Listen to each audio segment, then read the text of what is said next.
Millions of people have seen unidentified flying objects, UFOs or flying saucers. Many of these strange objects have been seen to be operated by human-like creatures. It is far too frightening for most of us to consider what these objects may be, where they come from and who's sending them. But in this program we will examine the evidence in the form of photos, diagrams and plans which link the enormous number of sightings during and after World War II with research, construction and test flight of a great number of electromagnetically driven craft.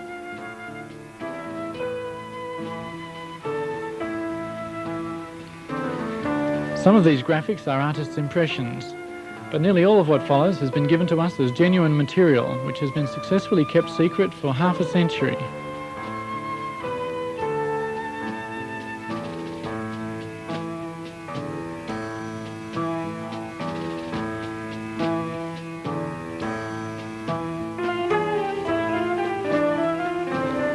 These photographs were taken by an eyewitness who describes a saucer-shaped craft flying a little faster than a jet airplane, flying very low, emitting a faint singing noise. These photos were taken as it flew above him. The sighting was in Germany.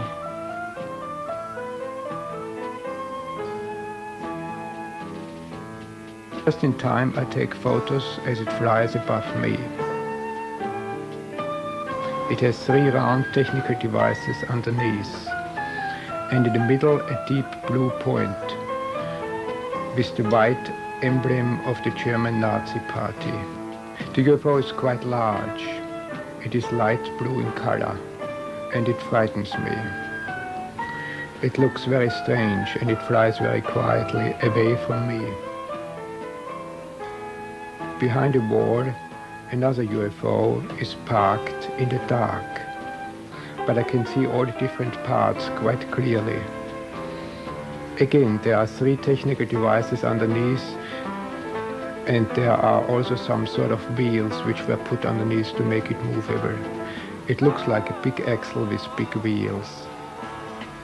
A truck is there, and a crane in the background. There are only two people visible, one underneath the spaceship and the other one on the roof, where there is a small cockpit. Everything is very quiet. There is a cross painted on the spaceship that looks similar to the German Nazi flag. There are no glass windows visible, but there are two round openings with something above them.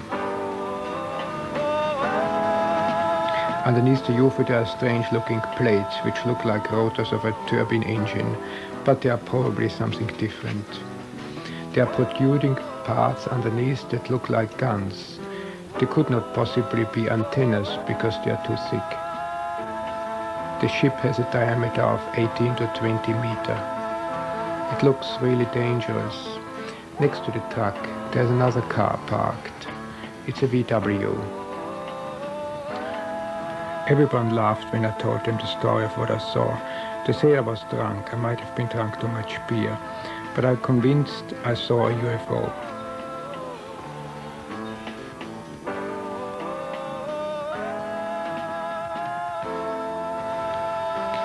In the week following this UFO report, there were other reports also from Bavaria. For example, a petrol Bowser attendant who said he'd seen a UFO, but people accused him of being drunk and made fun of him. So to avoid further ridicule, he said he was just making a joke. UFO reports are difficult to believe. It's up to each person to form their own opinion and to consider the implications for themselves. On the 14th of December 1944, the New York Times published the first of the UFO news stories. Floating mystery ball is new Nazi air weapon. It was disclosed on December the 13th by the Supreme Headquarters of the Allied Expeditionary Force that a new German weapon made its appearance on the Western Air Front. American airmen report that they are encountering silver-coloured spheres in the air above German territory. The spheres are being encountered singly and in clusters. Sometimes they are semi-translucent. This report is suggestive of electromagnetically driven craft. These objects frequently appeared where German troops were concentrated in Northern Europe. Many ghost rockets were sighted, especially in Scandinavia and Norway.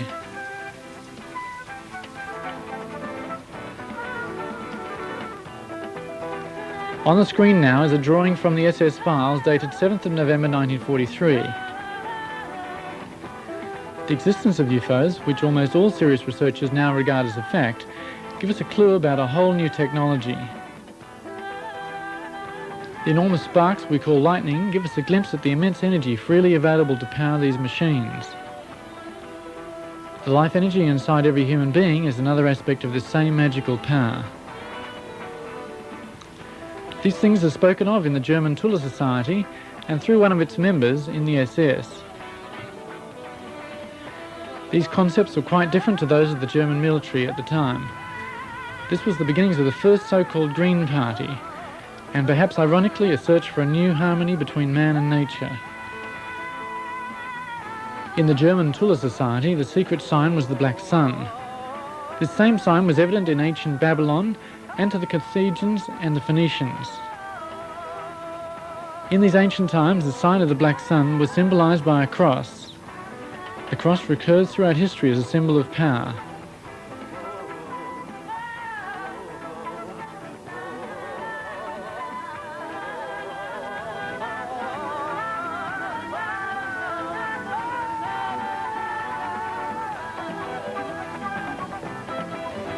This symbol can be seen in the swastika of the Third Reich.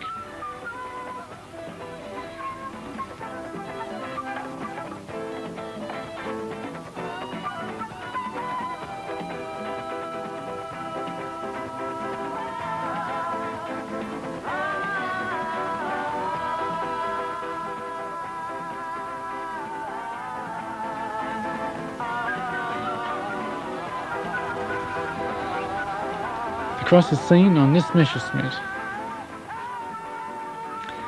The Knight's Cross is a variation of this symbol, which is thousands of years old. We do not know where the Germans of the Third Reich got their ideas. This drawing of ancient Babylon displays the concept of an invincible power from the heavens.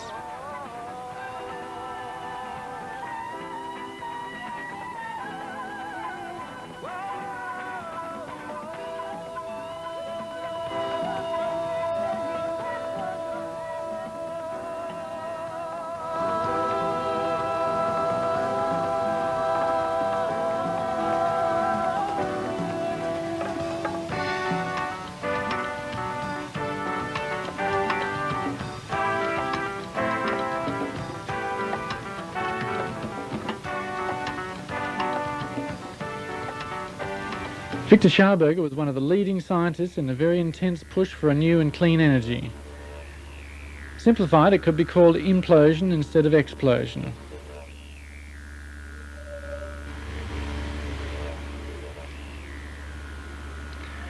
There was a group within the Third Reich who were searching for constructive solutions, not destructive ones. In these diagrams you can see a new type of vehicle was being planned.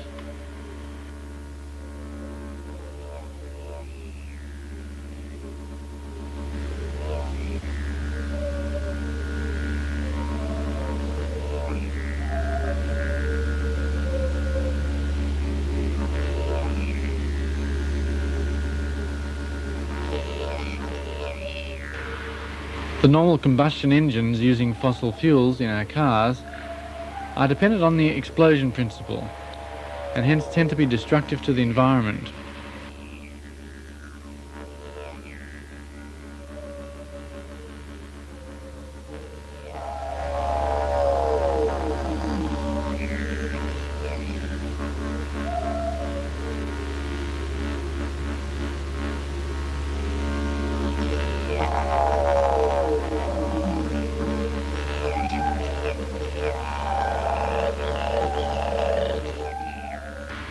Victor Schauberger's experimental vehicles were based on esoteric principles and focused his research on electrogravitation. In other words, regarding gravity as an electrical force which can be utilized for propulsion. The U-13 department of the SS concentrated their efforts on this technique. This was the means by which the Hanibu flying saucer was powered. Here you can see the construction plans of the Hanibu 2.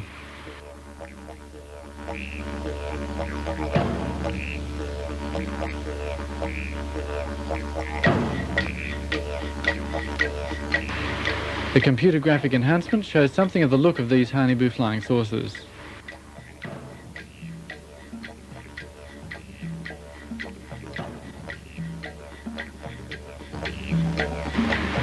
The engine is very likely to have been designed by Captain Hans Kohler and built by the German AEG company in 1944.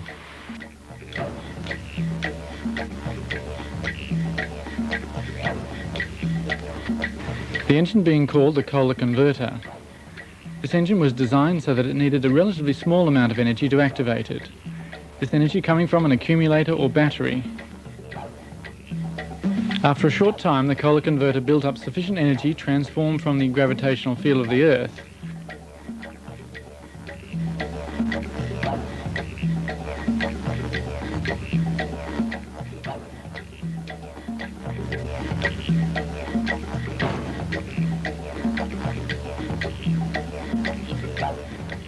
This is a diagram of the Kohler converter,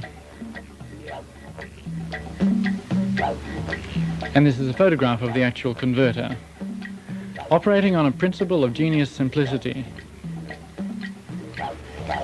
This is a preliminary sketch of the Hanibu 2. The cockpit here is outlined in red.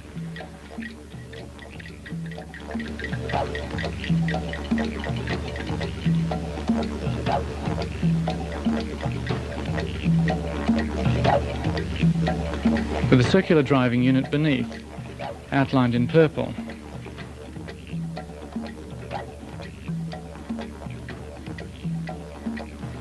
With adjacent space for people or soldiers. This machine was built somewhat like a modern ship, designed to be self-sufficient for long periods of time, with sleeping space and working area. Looking a bit like the brim of a hat, the saucer part of this machine is the means by which it is steered. This being achieved by emitting an electrically generated force in the chosen direction. There were a number of other spherical and saucer-shaped prototypes also built at this time, but using conventional rocket power. Under the code V7, a number of military prototypes were developed. These were concurrent with the V1 and V2 rocket developments. The Schreiber-Habimol flying machine was a jet-propelled vertical takeoff and landing craft developed in 1942.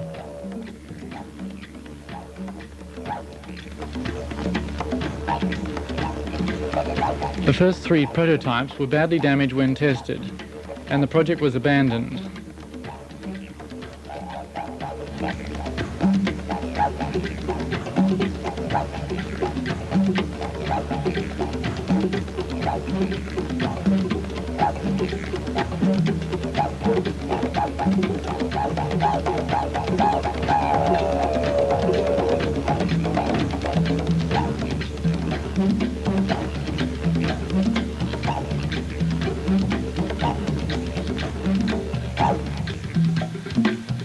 Dr. Richard Miti, in cooperation with the Italian researcher Dr. Giuseppe Belluzza, also worked on a flying machine which was round in shape, and developed a new V7 prototype.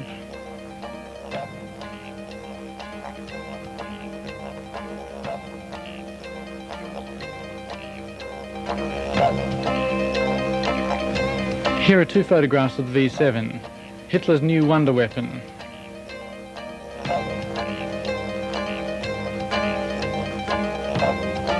On the 7th of April 1944, Miti showed construction plans to Hitler and demonstrated the vehicle in flight. In this photograph, Hitler is standing next to a model of the new prototype.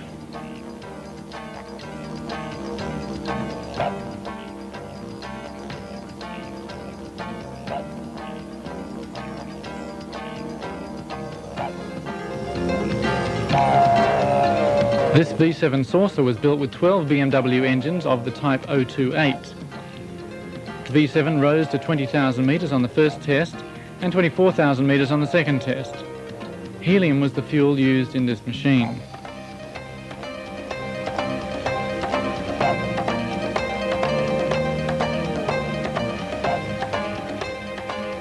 Here is a plan of the V7. After this, a new, smaller type called Vril was developed. Here you can see a sketch of the Vril, and here's a photograph of the test flight. Work on these unconventional flying machines was a race with time, since conventional rockets were also being developed, and it was a matter of competing for resources, materials and manpower to build them.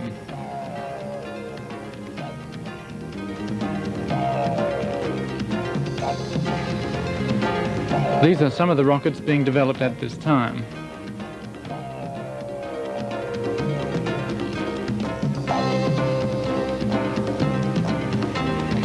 Every nation involved in the Second World War were developing new weapons. But the real wonder weapons were not associated with fire and noise, but were being developed and propelled quietly and secretly.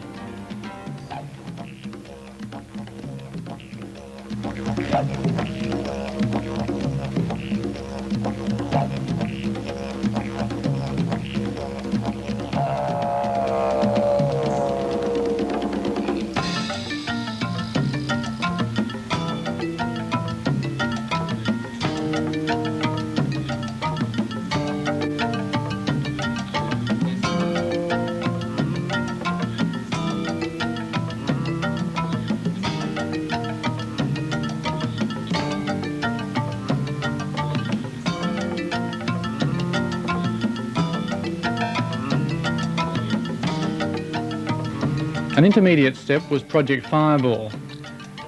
The Allied forces called them Foo Fighters. The fireballs were developed in Vienna Neustadt, a small town near Vienna, under the technical group of the SS. Here is a photograph of the fireballs in flight. These were radio controlled with no people on board. They were also called flying turtles, and due to certain new fuel combinations, they emitted a strong light.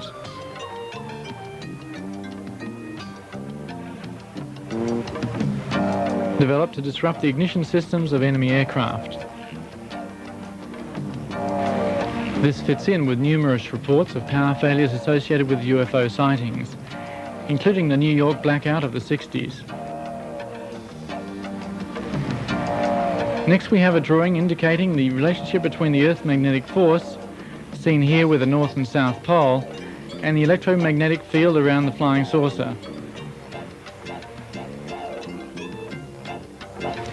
This is a list of 261 flying saucers, including 3 Honeyboo models and 84 Vrills. These were built towards the end of World War II. As well as this, there were some Meterphile 7. The Honeyboo had a diameter of 25 meters. The development and construction of these flying machines created the most top-secret documents and the most top-secret projects of the Second World War. The engine of the Honeyboo was the Kohler tachionata electrogravitation motor in combination with a Fundegraf belt generator. Most of the photographs are of the Honeyboo 2.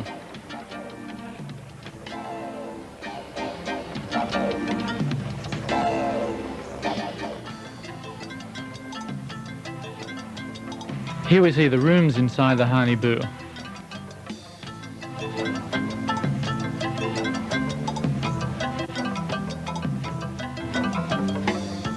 From these drawings we can imagine what it would have looked like inside a German flying saucer.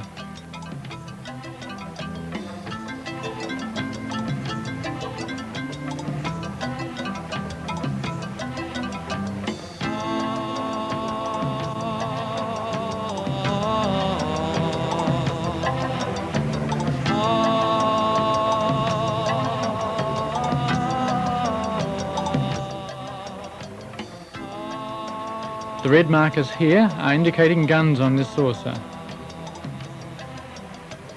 These are photographs of the Honeyboo 2, probably taken during a test flight. We can see a gun on the bottom of this Honeyboo, and what may be a symbol of the Third Reich. What a terrifying impact this must have made on people seeing the craft at a low altitude.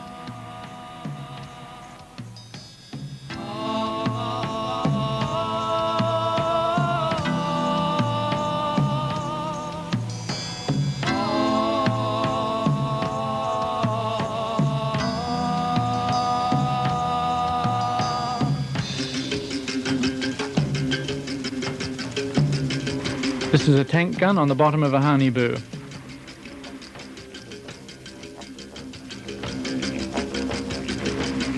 Here again are construction plans from the Hanibu series, indicating that this mystery was once a reality. This gives weight to the suggestion that international oil companies, who control the majority of world commerce, may have something to gain by the continuing suppression of the technology which keeps these massive machines silently in the air.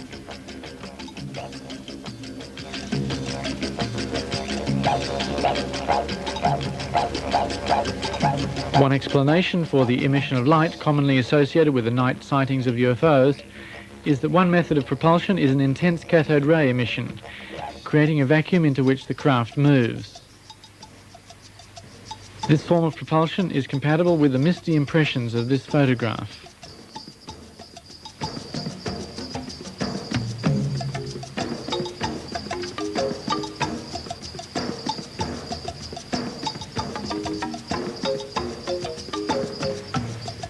The gun is clearly visible under this craft. These photographs show the Hanibu 2 experimental craft fitted underneath with tank guns developed for the Sherman, Panzer or Panther tanks. Although originally these craft were designed to carry electronic guns, they were later fitted with 7.5cm tank cannons. The weight of the cannon would not have been a problem on the Hanibu craft, which weighed almost 100 tons anyway, because the tachyonin electrogravitation engine generated its own gravitational field.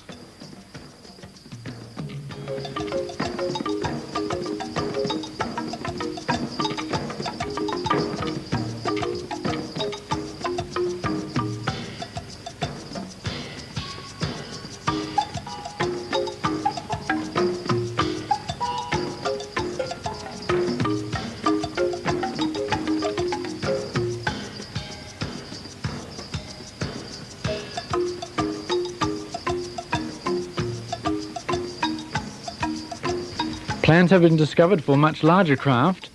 This Hanibu 4 had several guns.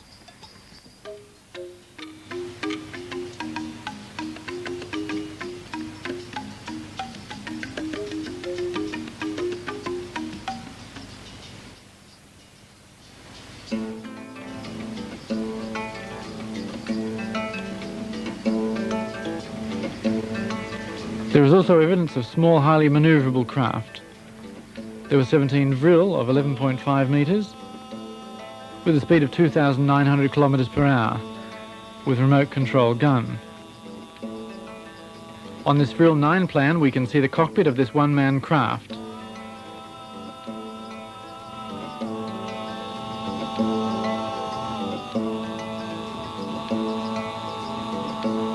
These are low-altitude test flight photos.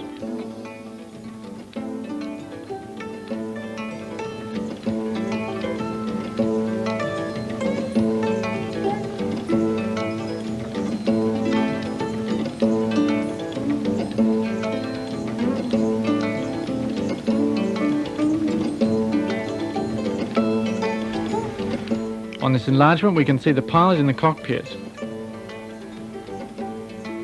UFO information is also available from the Huygens Society. Next, our translator comments on some newspaper clippings.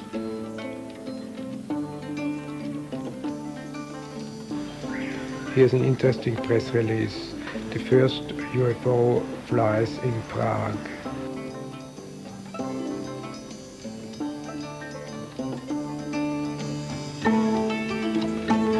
Flying saucers invented in Germany. Reconstructed flying saucers.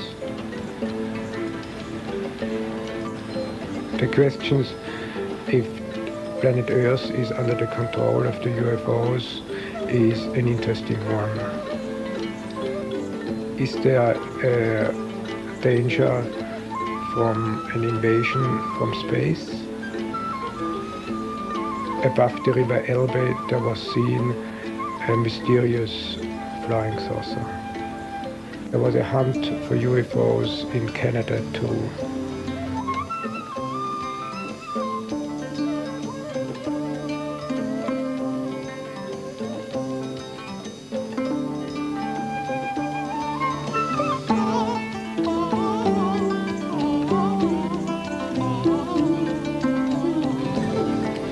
American President Jimmy Carter has seen a UFO too.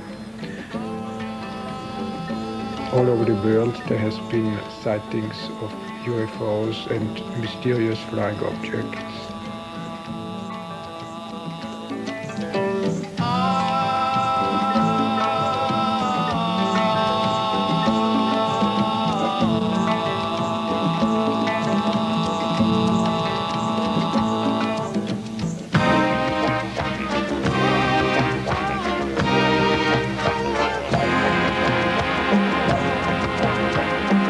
Mysterious UFO turns alarm at the NATO. Secret UFOs above Hessen. The interests of UFOs is Soviets' aim too.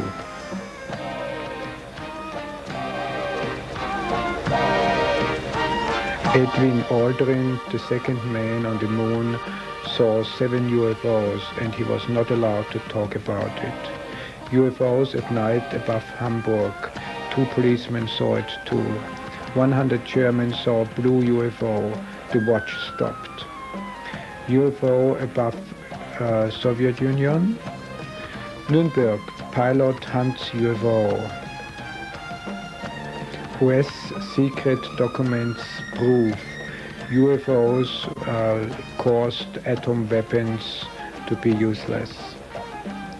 Space pieces, a newspaper headline. The mystery of UFOs are solved. UFOs do not come from outer space, but are Nazis who want to create a new Reich. Governments of the world are informed but afraid. If there is a serious economic crisis, they are afraid the Nazis will come with their flying saucers.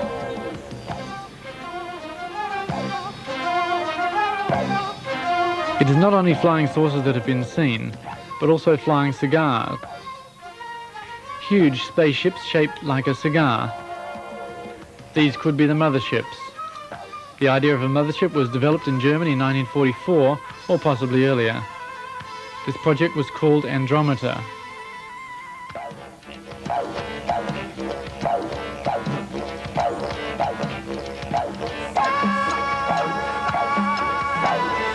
They were 109 meters long, powered by 4 Tula engines.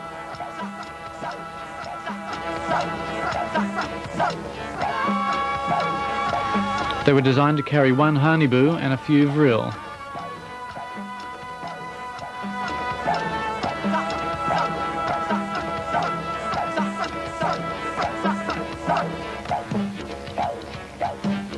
This is an example of a construction plan, very rarely seen.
This photograph of the mothership with UFOs emerging is from George Adamski.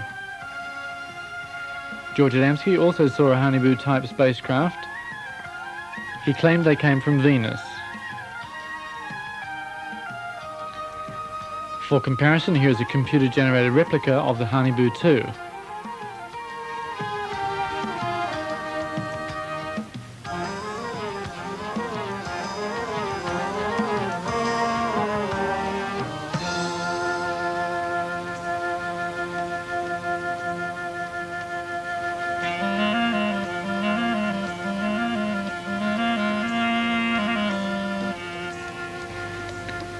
This is a CIA paper from 1952 requiring all UFOs to be reported to the military.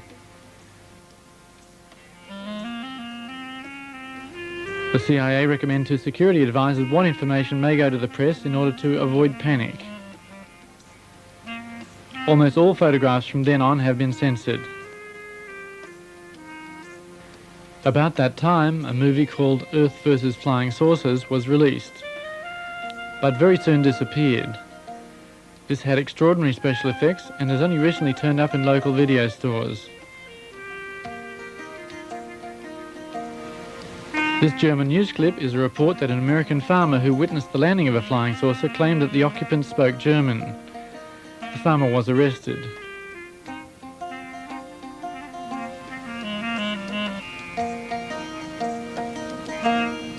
The strange markings on this spacecraft show drawings similar to the swastika.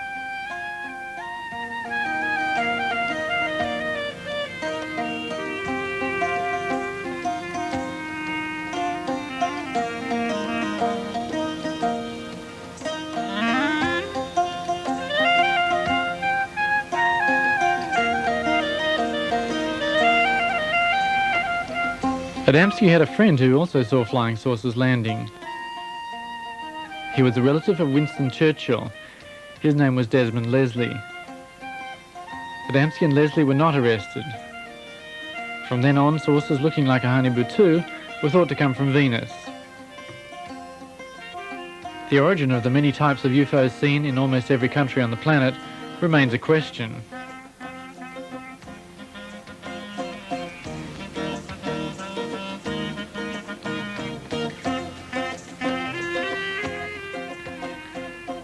It is interesting to note the very great interest shown by the German military before and during the war in the Antarctic continent at the South Pole. In 1938, as Germany was strongly preparing for war, Captain Richter led an Antarctic expedition. He was sent there by Hermann Goering. This top-secret expedition was directed to ice-free parts of the Antarctic.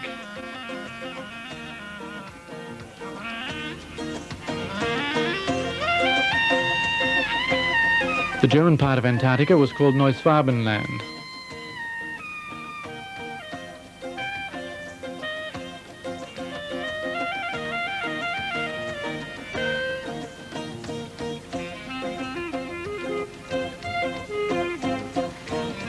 These positions are where German flags were erected.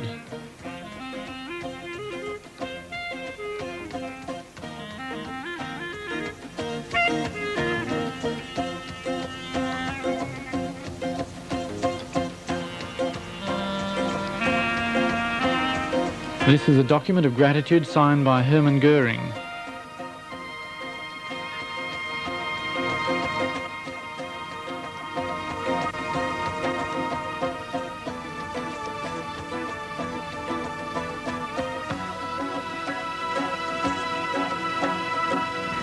At the height of the Second World War, Admiral Dönitz, the submarine warfare expert, made a very secret mission to move the so-called Last Battalion.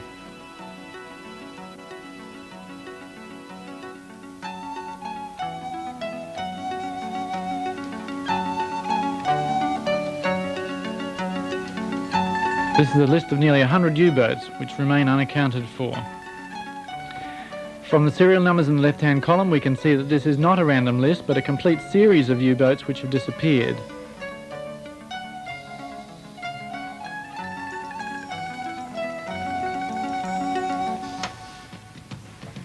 There is evidence of a number of secret bases in the Antarctic.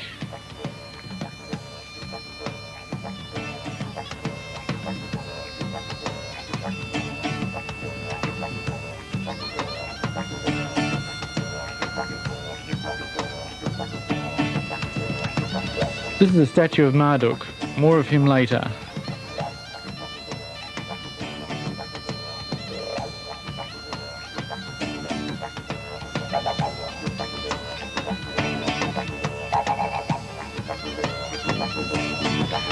Admiral Karl Dönitz and a president of the Third Reich signed the surrender documents which ended World War II in May 1945.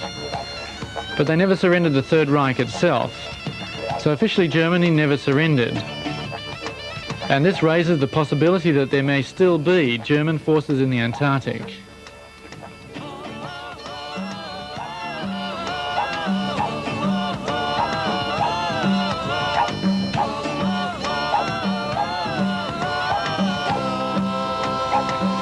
At the beginning of the war in 1939, Hitler said that if Germany was overrun, the fight would continue from outside. Perhaps we need not place any special significance to this remark. During 1952 in Washington there was panic. You can see from these photographs of a radar screen UFOs flying in formation. They went straight over the White House. A number of radar surveillance centres had the same alarming images on their screens. This was July 1952.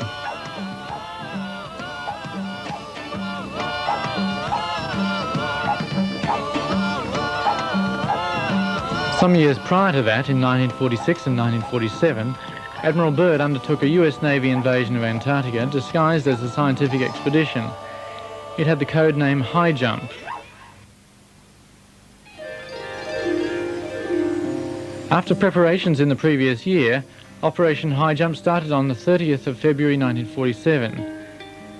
And yet on the 4th of March, after the disappearance of several aircraft, the expedition was cancelled.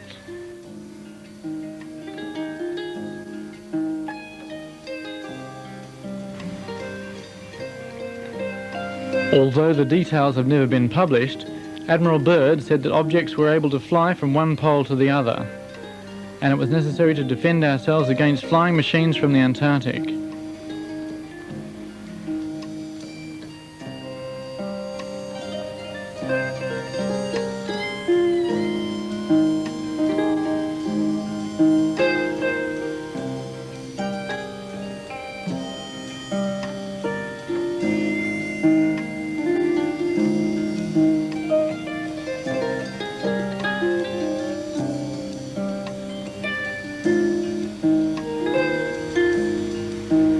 This is a sketch from the German magazine Spiegel indicating the flying patterns of UFOs.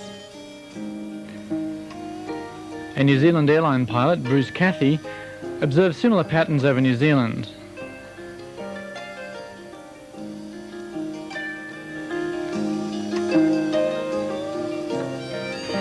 In 1958, the Americans sent a major expedition to the Antarctic, during which on the 27th of August, the 30th of August and the 9th of September, there is evidence that nuclear missiles were fired at Neuschwadenland, the German territory. This could be linked to the holes in the ozone layer in the Antarctic today.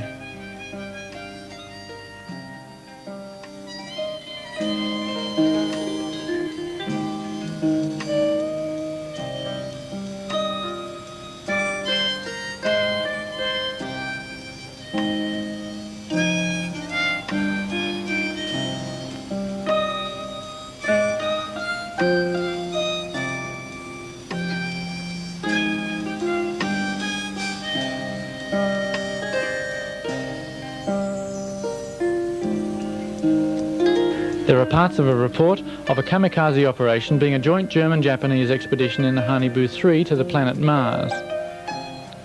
A Hanibu 3 with a diameter of 71 metres is claimed to have enough power to travel the 75 million kilometres the distance from Earth to Mars.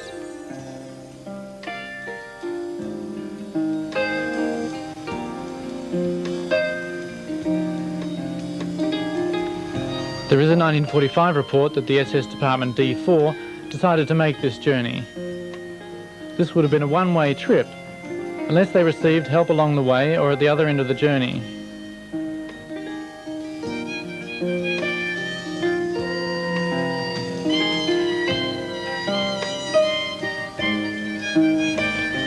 In this latter part of the war, the level of desperation was sufficient to try anything that could change the fate of Germany.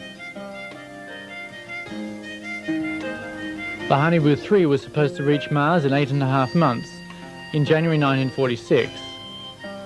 The Hanibu 3 was the only craft which had the speed to reach Mars, and yet if it did arrive, there's no evidence of a friendly welcome. These photographs of the surface of Mars show the bleak landscape that would have greeted these space travellers.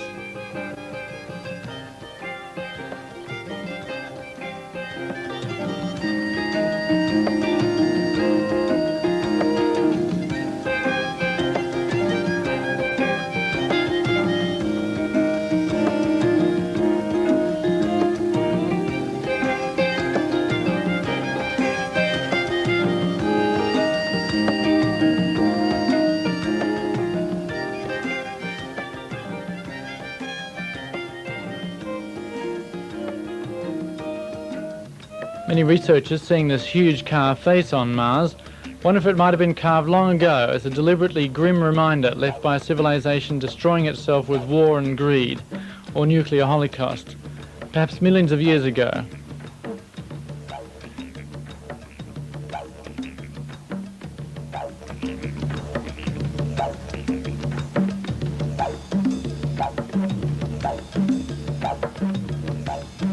There's an old Egyptian legend of the god Marduk being sad about his home country, Mars.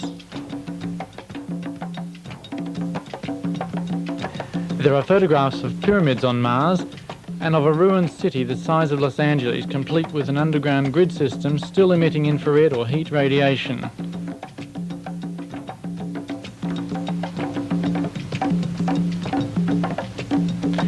We can only speculate on these things, but it is remarkable that with satellites able to read a newspaper on Earth from various vantage points orbiting around the planet, and with almost every astronaut coming back with stories of seeing flying saucers in space or being greeted by 100 spacecraft on what is supposed to be the first landing on Moon, that no believable explanation has been offered regarding the vast number of sightings by people of all ages and professions. There are 1 million in the USA alone, where military personnel are trained to debunk sightings, and NASA curiously publishes photographs showing UFOs, such as this one.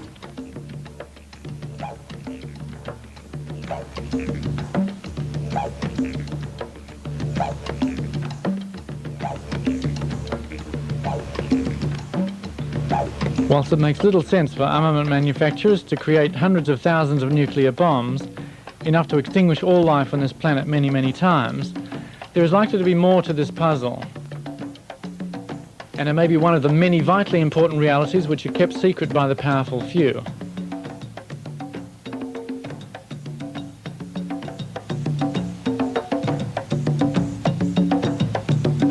These are official NASA photographs.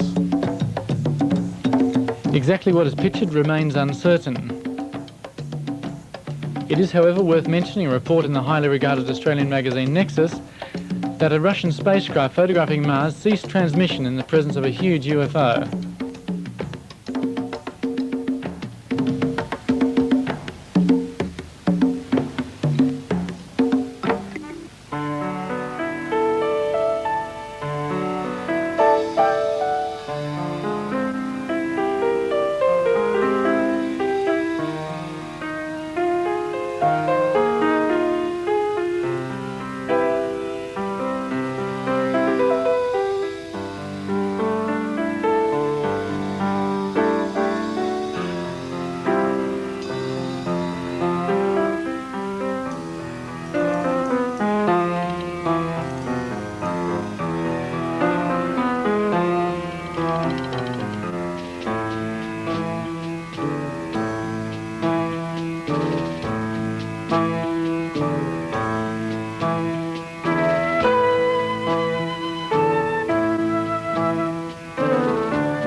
Perhaps the Americans and Russians are preparing their Star Wars capabilities for an invader from another planet. Or perhaps we are being used as a manufacturing base for deadly toys to be delivered to some distant intergalactic war game.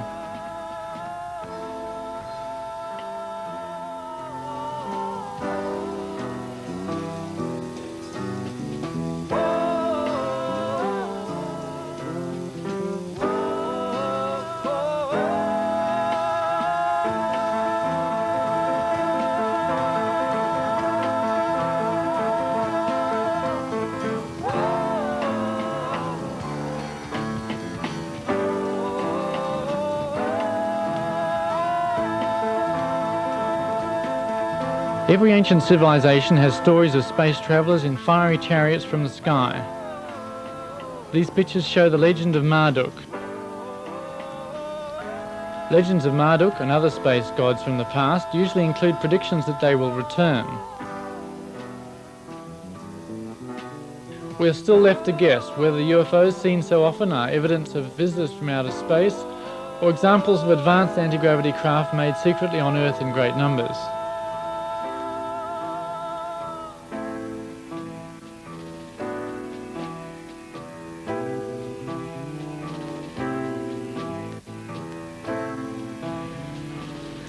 Whatever the truth of these things is, it may be time to find a new system of planetary management, where love is the currency and money and time are only rated brief mentions in history books.